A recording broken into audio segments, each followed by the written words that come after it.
Ouais. Merci pour cette présentation. J'aurais une question à propos des couvertures des livres sur les 2 premiers atlas. Les couvertures, c'est un travail typographique qui est très sobre, qui présente le nom des projets. Et à l'inverse, de Sœur d'Atlas, il n'y a pas de texte et on a juste une image. Je me demande comment s'est fait le choix de cette dernière couverture. Alors la couverture est générée par Midjourney.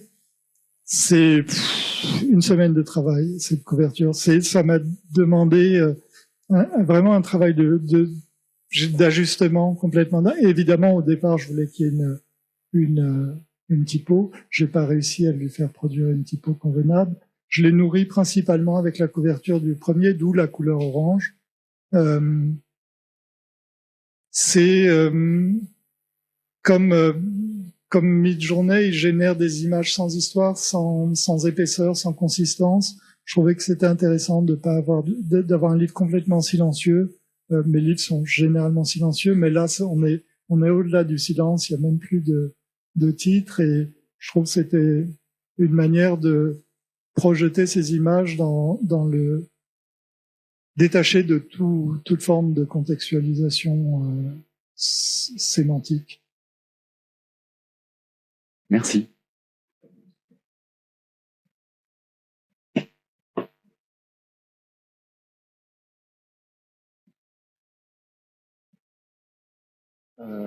Merci de votre présentation. C'est encore pour vous une autre question. Alors, beaucoup apprécié votre présentation et l'utilisation d'une fable pour introduire l'IA dans votre travail. J'aurais une question beaucoup plus plate, technique. Comme le projet était de faire du print à la fin, vous évoquiez en fait la différence énorme entre la photographie disons, haute définition et le type de définition généré par les IA jusqu'à présent. Du coup, quand vous avez généré par Midjourney les images de ce livre, est-ce que vous êtes passé par une autre IA pour gonfler la définition? Bien sûr. J'ai utilisé Topaz pour booster le format. J'en profite juste pour dire que l'histoire de la photographie numérique, c'est une lente régression par rapport à la photographie du 19e siècle. Ce qui a été présenté comme un progrès, en fait, c'est une régression au niveau technique, une régression absolument totale. Depuis 4-5 ans, il y a une vraie montée en qualité de la photographie numérique, surtout dans le prix des très bons appareils qui a un peu baissé. Et nous, on travaille avec des très gros fichiers de très haute résolution, et notre travail consiste quand même à montrer des photos qui sont des photos professionnelles qu'on peut exposer en grand format, etc. Et évidemment, appliquer cette préoccupation à une image Midjourney, c'est se heurter à une sorte de frontière c'est comme des images de téléphone portable, quoi. Et j'ai beaucoup réfléchi à cette question. Maintenant, je les tire en très très grand, où effectivement j'assume la mauvaise qualité du fichier, mais pour le livre, effectivement, les doubles pages sont générées avec un logiciel spécifique. Et c'est la combinaison des deux qui rend possible l'impression de cette qualité. Ça change, en fait non. Non, parce que ça, bizarrement, c'est pas des images pixelisées. Les fichiers Midjourney, il n'y a pas de pixels. C'est comme un ballon de baudruche que tu peux tirer. Il n'y a pas de. C'est très étrange. Je sais pas du tout quelle technologie est utilisée, mais on n'est pas du tout dans les questions techniques d'interpolation de fichiers numériques. On peut vraiment les agrandir.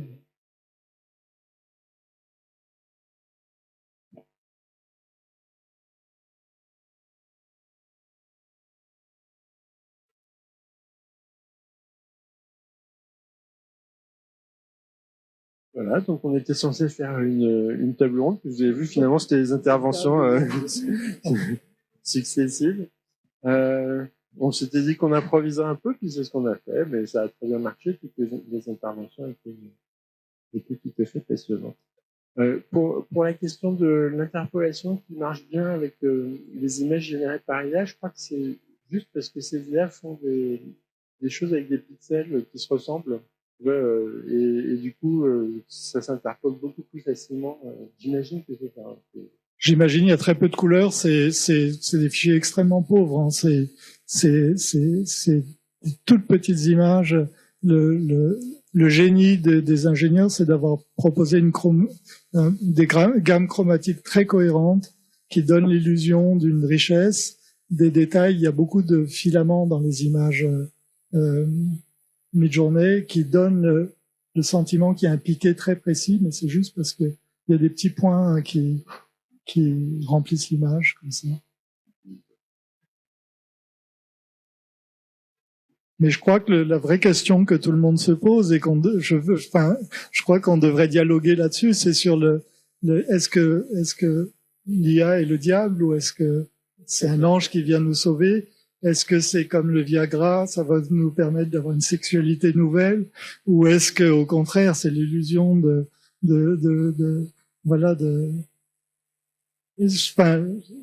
c'est des questions tellement intéressantes, tellement profondes et tellement qui concernent tellement vos avenirs et votre appréhension de qu'est-ce que c'est la création.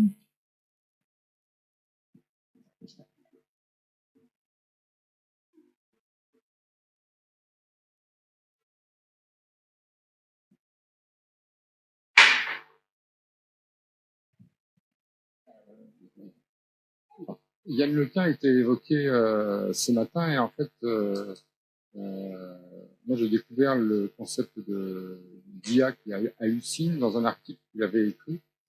Et je ne sais plus si c'est dans le même article ou dans un autre, mais en fait, il indiquait la limite des IA avec une idée simple, et j'aime beaucoup l'idée simple, c'est une IA sort d'une unité de calcul.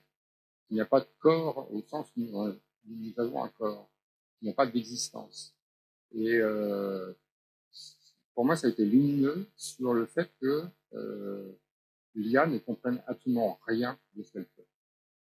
C'est-à-dire, en fait, on comprend parce qu'on a un corps, parce qu'on a des émotions positives et négatives qui mettent des poids à ce que l'on perçoit, à ce que l'on décide. Voilà. Je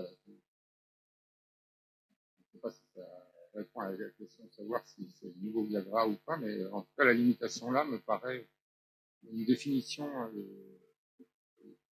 vraiment éclairante, bête. En fait, oui, un ordinateur, ce n'est pas de corps, enfin, pour l'instant, sauf à brancher un petit peu Je crois, les IA, en fait, je crois que c'est un peu comme jouer au poker avec des allumettes. C'est à peu près une expérience similaire, c'est-à-dire que dès qu'on commence à jouer avec de l'argent, c'est plus du tout la même chose. Et la vie, c'est de jouer avec de l'argent, c'est pas de jouer avec des allumettes. Là, je suis tout à fait d'accord. C'est ce côté. Enfin, moi, c'est ça qui m'intéresse, c'est ce côté comme vos très belles photos de bâtiments sans entrée, des choses comme ça. Elle n'a pas de sens commun. Mais c'est ce que je disais avec mes amis mathématiciens. Ils me disent, ouais, mais en ce moment, en Asie, ils sont en train d'incorporer ces IA dans des robots humanoïdes pour qu'elles apprennent. Ce que disait Yann Lequin, c'est leur problème. Et en ce moment, par exemple, chez Meta, ils filment des milliers de boules qui tombent juste pour leur apprendre la gravité. Et là, ils sont en train de l'incorporer dans des robots humanoïdes, parce que moi, je travaille avec des designers objets, donc ils rigolent beaucoup quand on fait un vélo, un tabouret et tout. De loin, ça a l'air très étonnant, même très beau, des fois. Et puis quand on commence à regarder, personne ne montera sur ce vélo. Voilà, tout le monde dit oh là là. Et par contre, en ce moment, ils sont en train de faire ça. C'est justement ce que disait Yann Lequin. Il y avait une sorte de mur. Voilà. Et ce qui se passe avec Sora, ça a été vous avez dû voir ce qu'a présenté OpenAI. Ça a été un gros choc pour la plupart, parce que tout d'un coup, si vous regardez les vidéos de Sora, elle a une sorte entre plein de guillemets, de conscience du monde physique.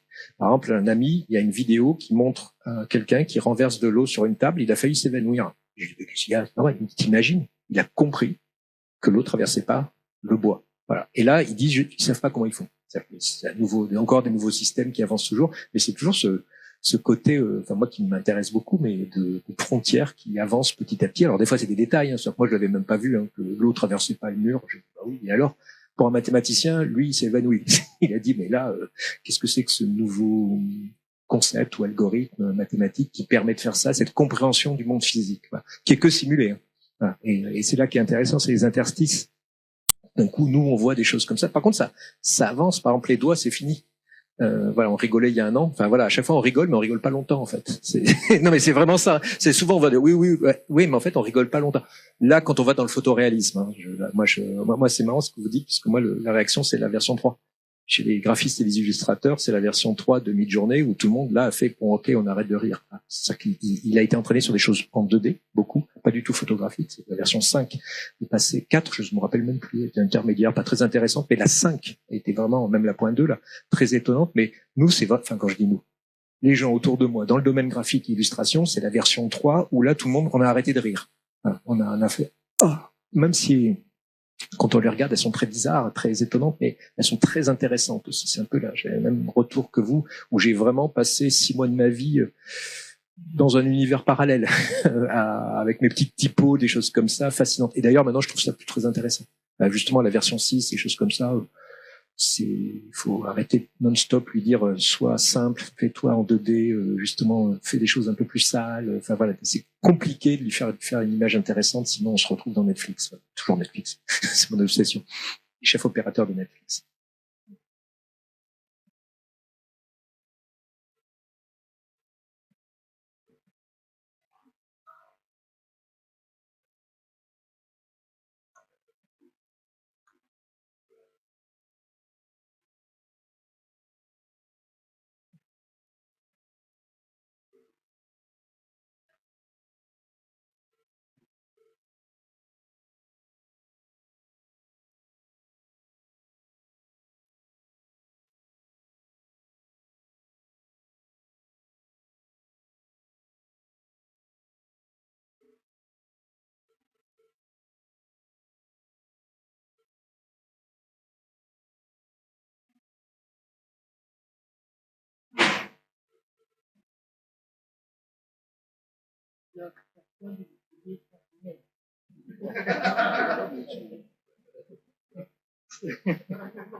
C'est plus rare. Il y en avait un très beau à Strasbourg qui a disparu depuis quelques années, mais là c'est pire que l'IA, c'est-à-dire quand on a un bel escalier sans immeuble et quelqu'un estime que c'est inutile et qui prend la décision de le démolir.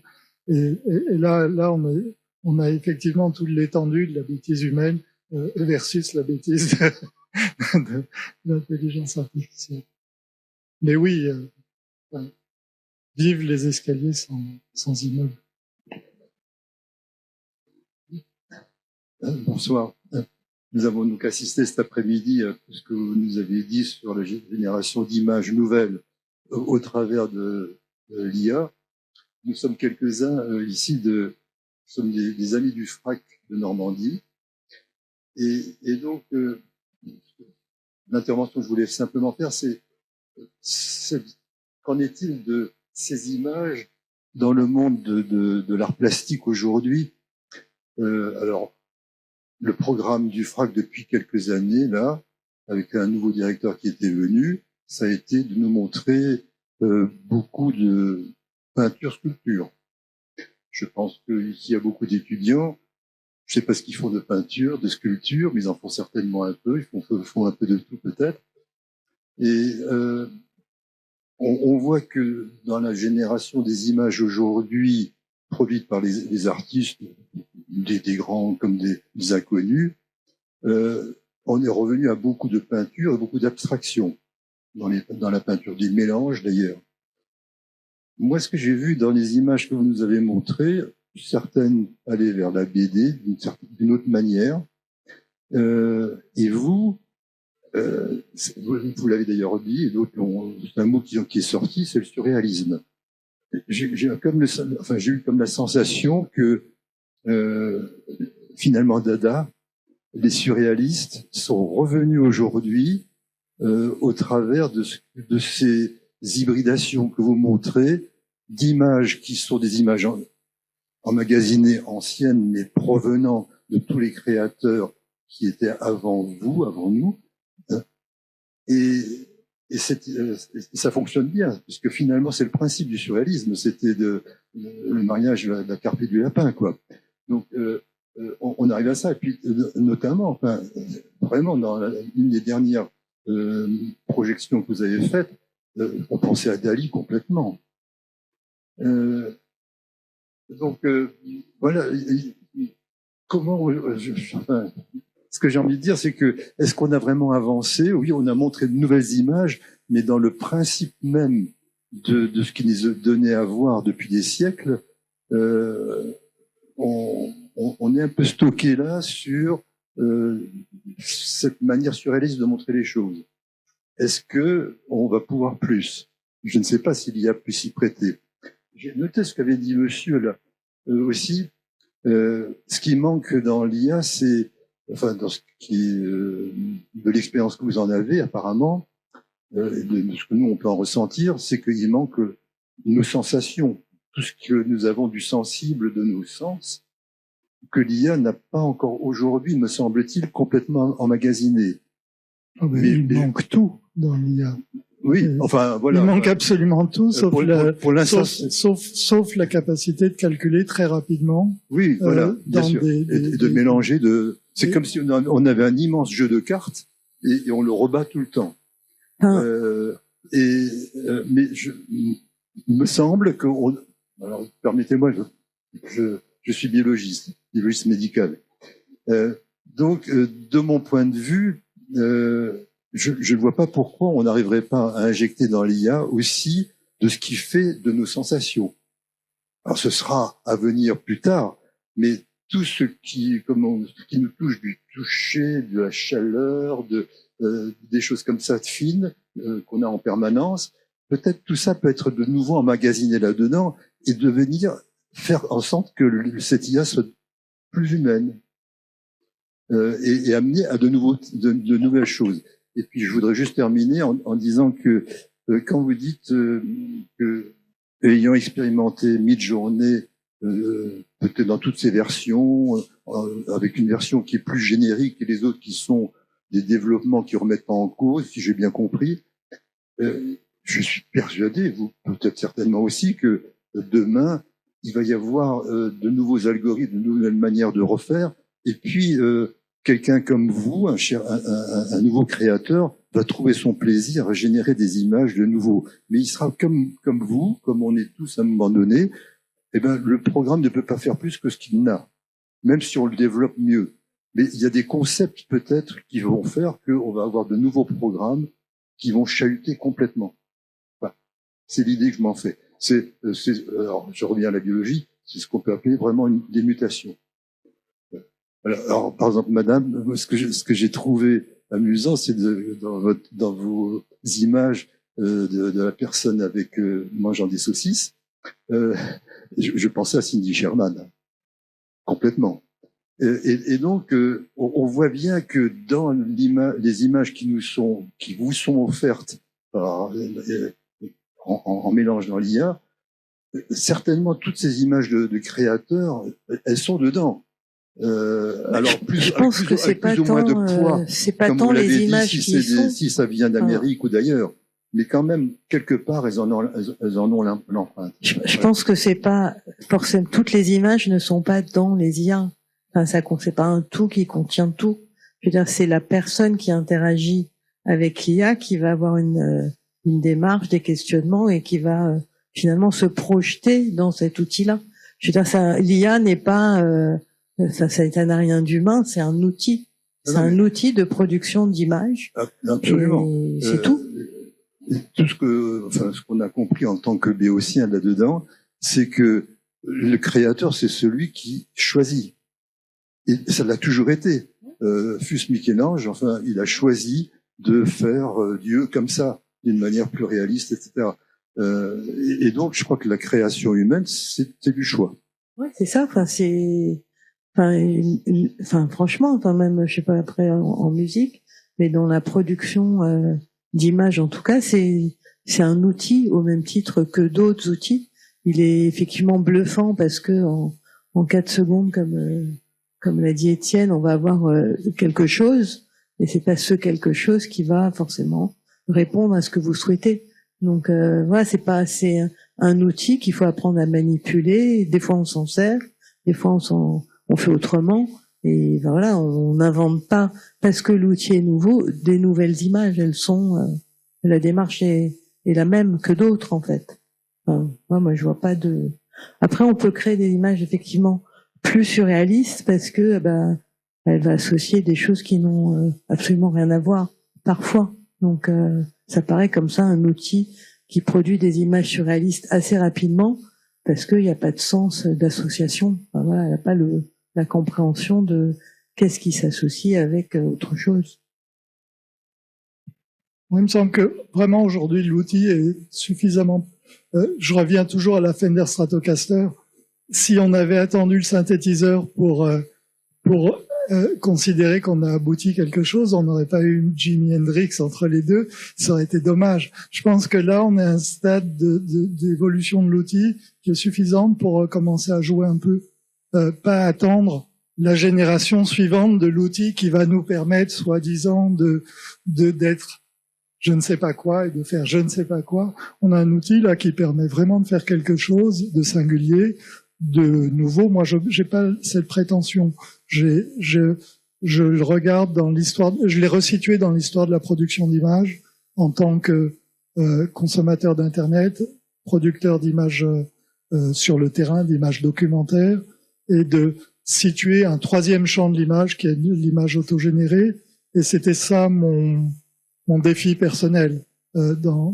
Et surtout, c'était de déminer tout un tas de débats qui polluent complètement la perception de ces outils, c'est-à-dire le fake, etc., qui est un débat sociétal, mais qui nourrit une peur et une paranoïa, comme s'il n'y en avait pas déjà assez. Je veux dire que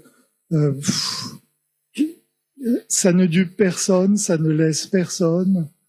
Ces fausses images personne n'y croit. On est comme des enfants on leur crie le loup arrive, on court dans tous les sens, on se cache, mais on sait très bien que c'est un jeu. Aucun enfant ne croit que le loup arrive.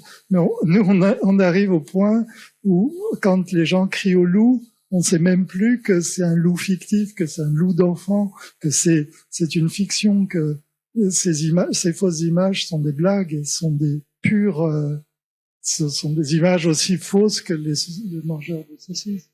Ouais, enfin, elles sont pas fausses, hein, mais bon, c'est des.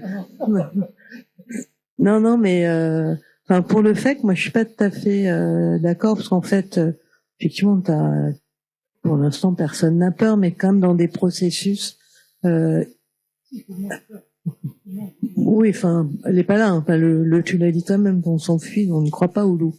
Enfin, je sais pas, j'ai pas compris, mais on est quand même dans une production effrénée en fait. On est dans un mode industriel de la production d'images, de faux. Voilà, on est quand même dans ça en fait.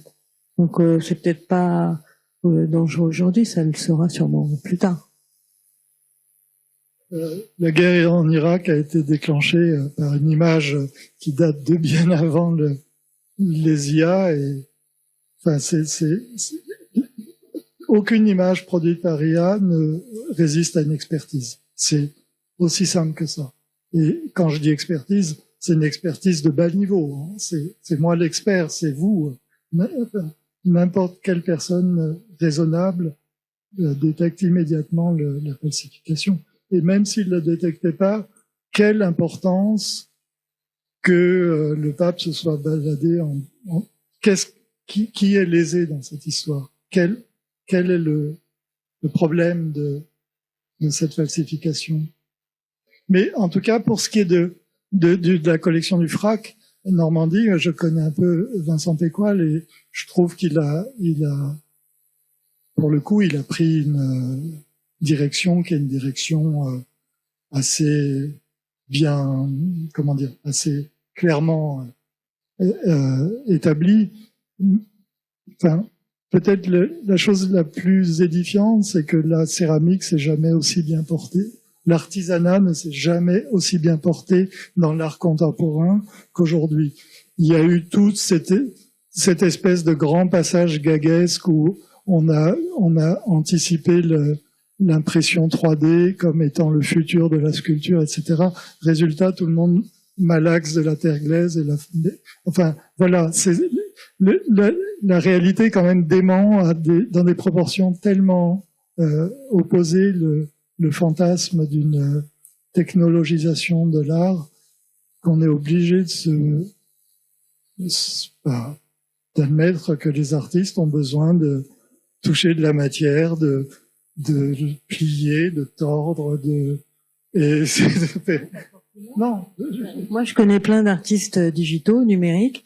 Ils ne manipulent que leur ordinateur et voilà, ils produisent une image qui va de A à Z du numérique et qui la vendent en numérique. Ouais, c'est un flux du début jusqu'à la fin.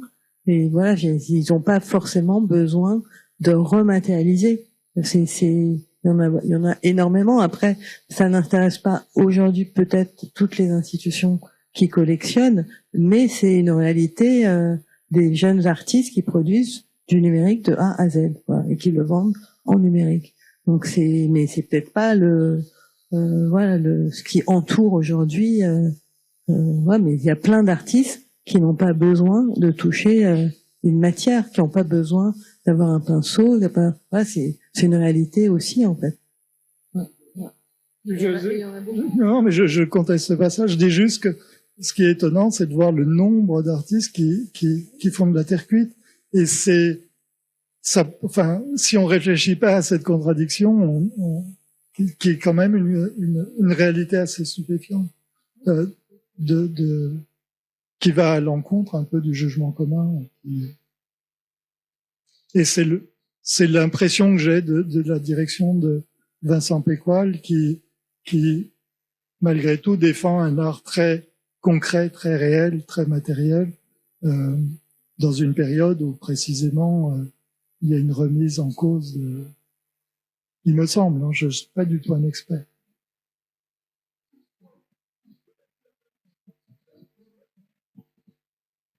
Normandie, Rouen, on parle. Ouais.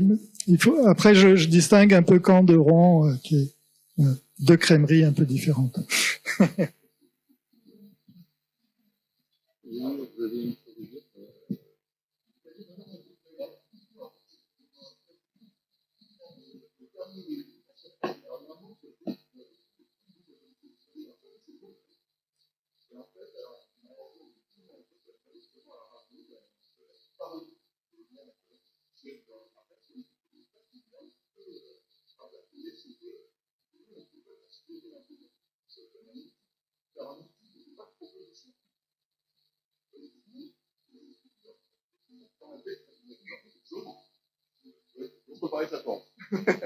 Non, je vais parler comme tout le monde dans le micro. Et en fait, voilà, je trouve ça intéressant si c'est pas un outil, mais que c'est pas non plus un collaborateur ou un assistant qui, dans ce cas-là, prend des initiatives et en fait est une personne dont n'est clairement pas une AI. Voilà. Alors déjà, quel serait votre avis sur cette phrase? Et est-ce qu'on serait pas dans une espèce d'état de mi-outil, mi-assistant qui est capable de proposer, mais pas capable de prendre des initiatives ou d'obéir exactement comme on le voudrait. Et en fait, je trouvais ça assez intéressant. Donc, c'est assez flou et évasif comme question, mais j'aimerais bien avoir votre avis de professionnel et vu de l'expérience que vous avez de l'utilisation de l'IA. Très rapidement, c'est un instrument. Ça fonctionne à peu près comme un séquenceur de musique. On fait tourner une boucle. Par modifications successives, on obtient... Enfin, la séquence va tourner comme une sorte de proposition, effectivement, qu'on va modifier par petits ajustements. Et je pense que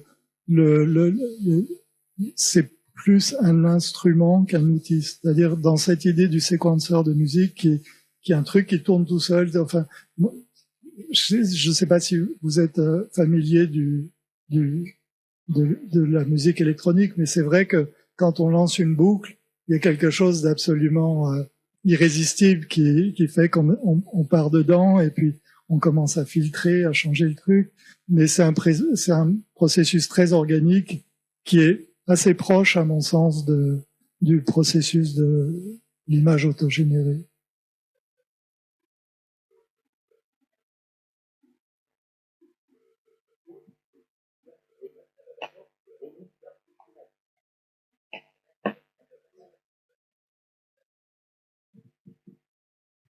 Ouais, moi je trouve qu'il y a un truc intéressant avec avec les réseaux de neurones, c'est que c'est opaque. On ne sait pas ce qui se passe et il y a un chercheur qui s'appelle Miller Pocket ou Focket, je sais pas, qui a créé le code Max qui est utilisé par les musiciens, par les vidéastes, etc. Et lui, il a montré dans une présentation qu'il avait créé un réseau de neurones avec très très peu de neurones, peut-être 2, je sais pas. Et même avec ça, avec un réseau de neurones très petit, on n'arrive pas à savoir vraiment ce qui se passe. C'est mystérieux. Et pour moi, c'est un petit peu comme quand on se balade dans la rue comme ça, et puis qu'on écoute de la musique, qu'on voit voir une image et qu'on se retrouve sur son piano. Il y a des transformations qui se font, qui sont un peu opaques dans notre tête. Et je trouve que l'IA, c'est un peu la même chose. On la nourrit avec des trucs, puis on sait pas ce qui se passe, et on a des résultats. Et donc, je trouve que c'est un petit peu une espèce de miroir, mais évidemment très incomplet de ce qui peut nous arriver à nous quand on est en train de faire marcher notre imaginaire. Et je trouve que, enfin, il y avait un point commun comme dans toutes les présentations là, c'est que, à part la tienne, c'est qu'il y avait il y a un aller-retour entre la réalité du concret, du papier ou des notes de piano, etc. Et puis cette façon de créer avec plutôt un aspect de curation, de choix. Voilà.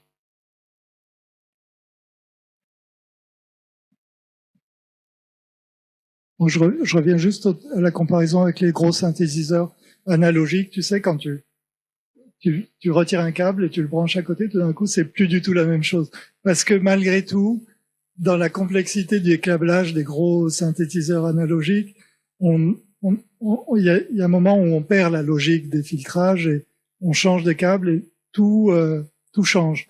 Et finalement, c'est ce genre de situation qu'on provoque, qu'on aime provoquer en tant qu'artiste. C'est ce moment où on croit qu'on va obtenir tel résultat et en fait, le fait de recabler le synthétiseur fait qu'on va produire totalement autre chose. Et il y a effectivement cette forme de sérendipité qui fait que on cherche une interprétation qui va être véritablement une surprise. Je sais pas, ce matin, il y avait un chercheur qui parlait de la possibilité de surprendre. Et je crois que c'est vraiment, ce qu'il y a de vraiment excitant, c'est quand il nous surprend littéralement. C'est-à-dire que quand dans le câblage, tout d'un coup, hop, il y a une bifurcation imprévue. Et il me semble que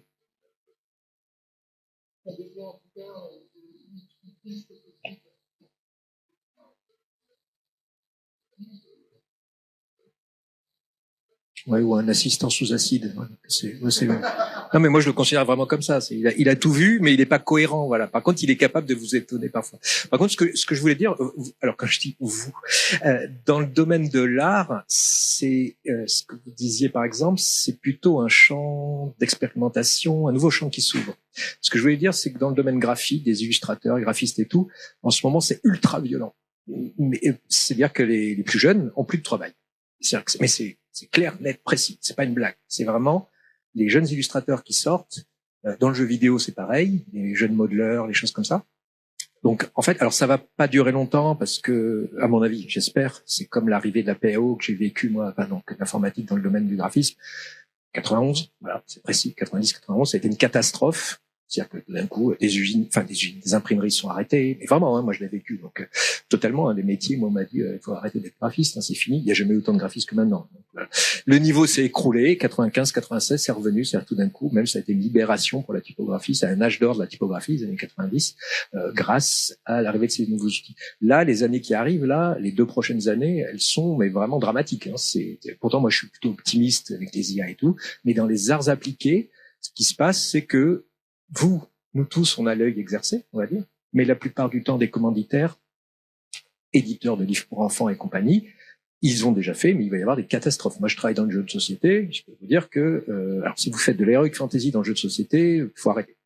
Non mais c'est simple, parce que les Donjons et Dragons et compagnie, ça fait 50 ans qu'ils font les mêmes illustrations, et en plus, je caricature, hein, mais qui sont ultra techniques à faire. Ce qu'on disait tout à l'heure, ce sont des illustrations très chargées. Et vous avez vu, ces IA adorent les illustrations. Elles n'aiment pas le vide. D'ailleurs, c'est intéressant avec des étudiants qui essaient de travailler sur le vide, même en texte, enfin, je sais pas, en texte et tout, c'était assez intéressant. Les silences, ils n'aiment pas.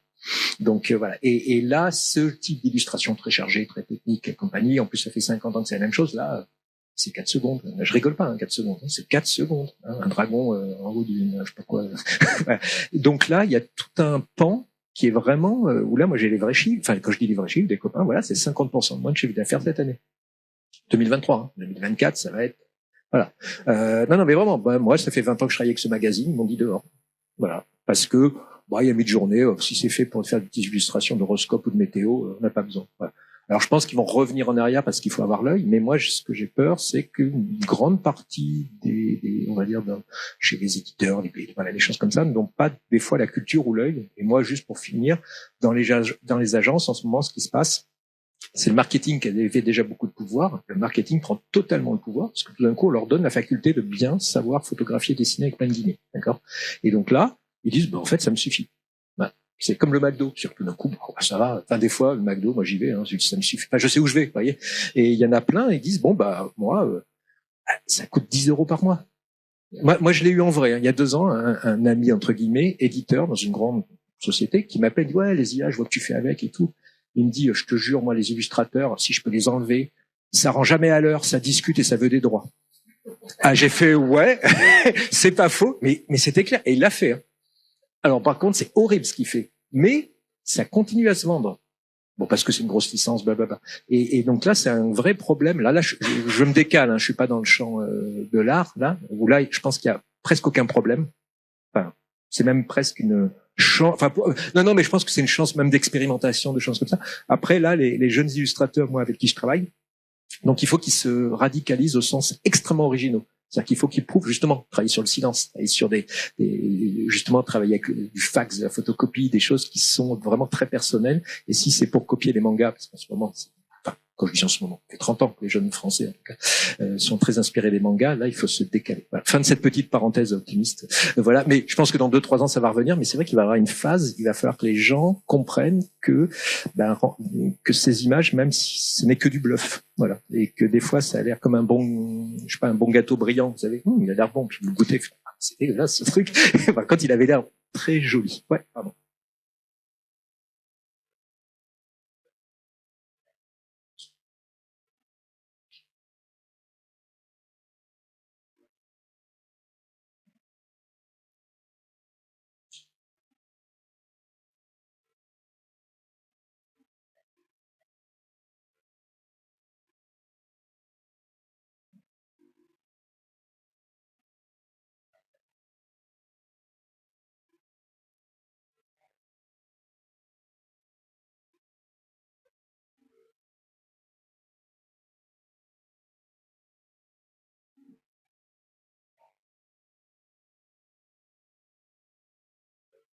Tout à fait. Même les photos d'identité, je pense. Enfin, avant, moi, je me rappelle, enfant, j'allais vraiment à un vrai photographe pour faire ma photo d'identité. Maintenant, il y a une machine pour ça. Donc, évolue.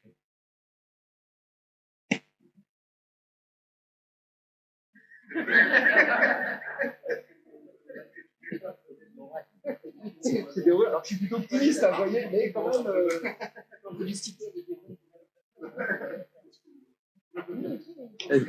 Estelle? Non, moi c'était juste.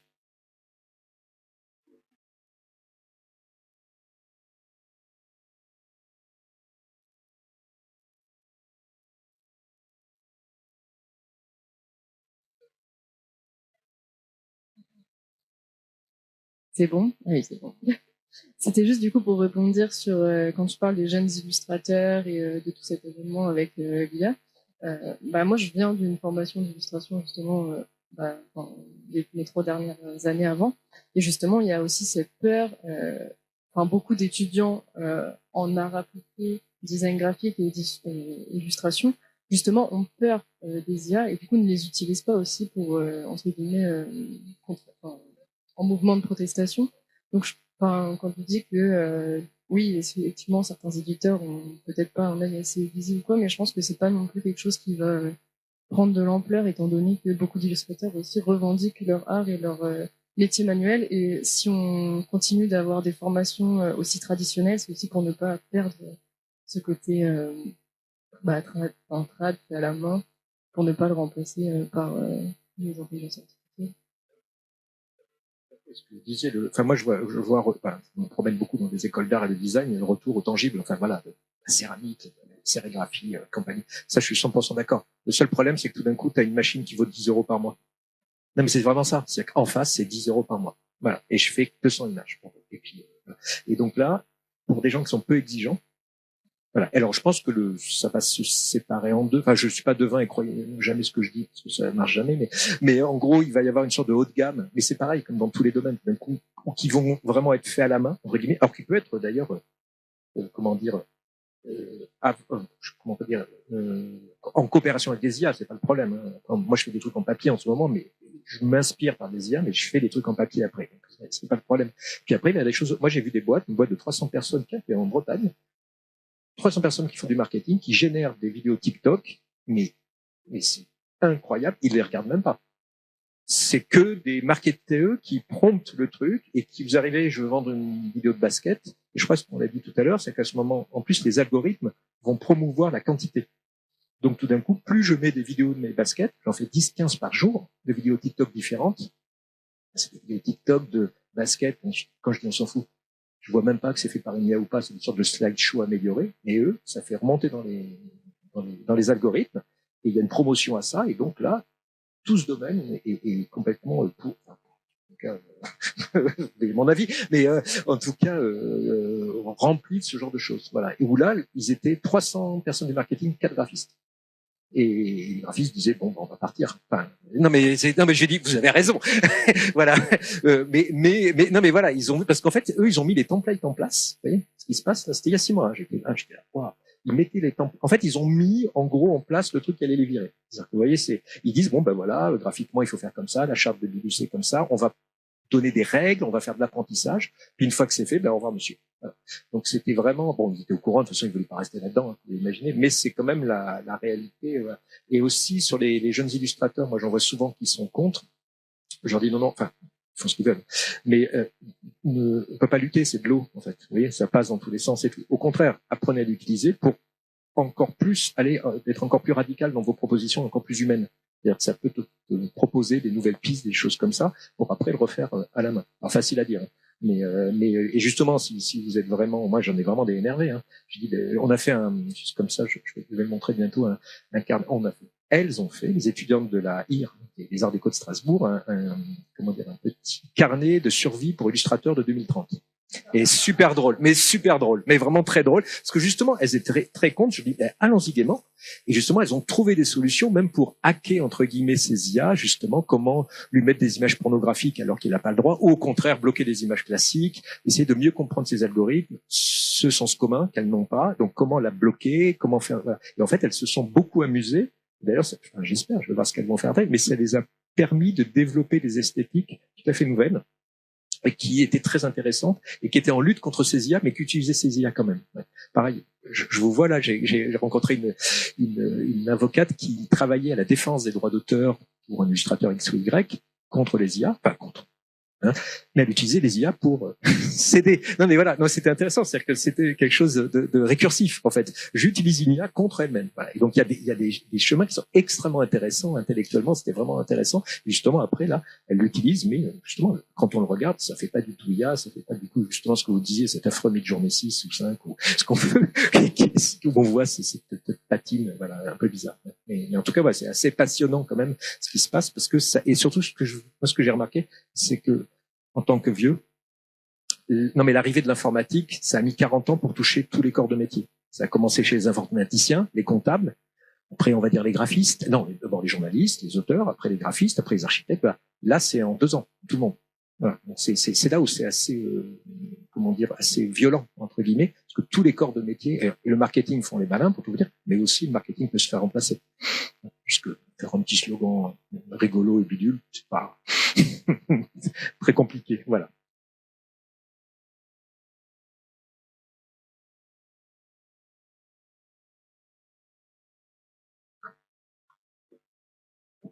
voilà, on parlait d'instruments et en tant qu'instrumentiste moi-même, je me demandais si il y avait possibilité d'avoir des lives en fait avec l'instrument IA qui comment enfin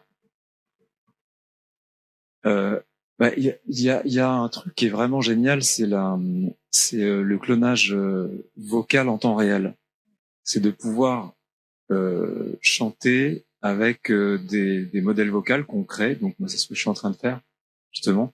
Et là, on peut vraiment s'amuser à se mettre dans la peau d'une femme, dans la peau d'une voix qui n'existe pas, de mélanger des voix, puis de faire une hybridation vocale. Et du coup, ça augmente complètement l'expérience déjà pour soi. Ça permet d'aller beaucoup plus loin dans l'interprétation vocale, puisque on va rentrer dans la peau d'un autre qui peut-être quelque chose, quelqu'un qui n'existe pas. Donc ça, c'est un truc intéressant pour l'instrument, en tout cas, de la voix. Il y a des tas d'instruments qui utilisent l'IA mais des instruments qui vont faire de la captation de mouvement, des guitares augmentées. Il y a beaucoup de choses. Voilà, il y a beaucoup de choses. Après, des instruments qui vont proposer de la musique en temps réel en live, non, pas encore. Ah, si.